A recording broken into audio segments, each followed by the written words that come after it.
One more question. So, based on these legal frameworks, on these laws, can you give some interesting examples of how courts have decided against forced labor? Yes, we are having interesting case about forced labor, modern slavery, or trafficking related to forced labor exploitation. We have very important case in regional courts, such as the Inter-American Court and also the European Human Rights Court. We have the very famous case of the workers of the Brazil Verde farm against Brazil, in which it was recognized the existence of slavery exploitation. So it's a very, very important case to be followed, since it's a regional court. But from national courts, we have even more interesting examples of how these elements are present in the context of contemporary forms of exploitation, and how courts are assessing these elements to really identify that, as I said, sometimes the exploitation is not related to that case, which are very obvious, that we could see the workers were locked and so on, and in which more not that evident forms of restriction of the voluntary offer of work are present.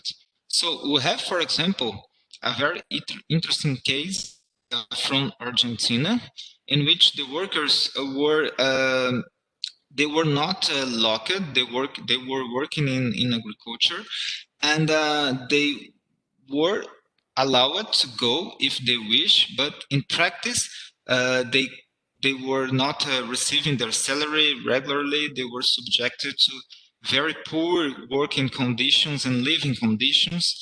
And in this case, it's a very important decision, because the court particularly addressed the issue of the defendant. They presented as an allegation that the workers could just go if they wish. So, but the court in this case, they stated that the imposition of severe restrictions to basic human needs can affect human dignity and the freedom of self-determination. So the court said that the freedom of self-determination is a very core element, very important element to identify the existence of forced labor. Not from Brazil, as we said, the national law definition in Brazil is quite particular, and some defendants argued that the existence of exhausting working hours or degrading working conditions could not tantamount to slave labor. So in one case in which the member of a Congress was the defendant, it was the prosecution presented a claim, a legal case in which this congressman was exploiting forced labor, slave labor. So because of this particular characteristic of the defendant, the case was just brought directly to the Supreme Court.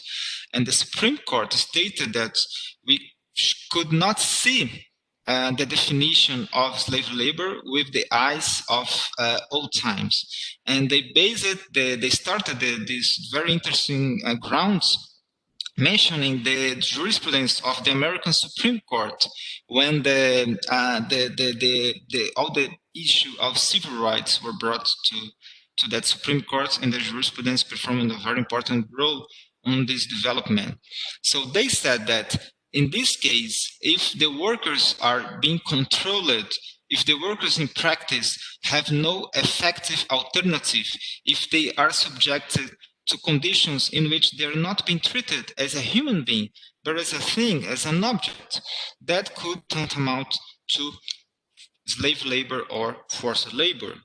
And finally, another interesting example is a case from Norway. The Supreme Court of Norway This case was about workers from India, and they used to go every year for some temporary contract, and they, after the season, like it was about 6 months, they came back to India, and they did that like for 3 years. And but once they were in Norway, their passports were held. They could not receive their salaries regularly, so they were subjected of several forms of control. And when the case ended, the police discovered, the investigation started, and when the case appeared in the Supreme Court, the defendant, of course, alleged, but they were free to go, and they had the opportunity to decide if they wanted to return, and they returned it. So that was a free consent of the workers. But what the Supreme Court said, it was no matter if they, because of some kind of means to convince them, they returned it.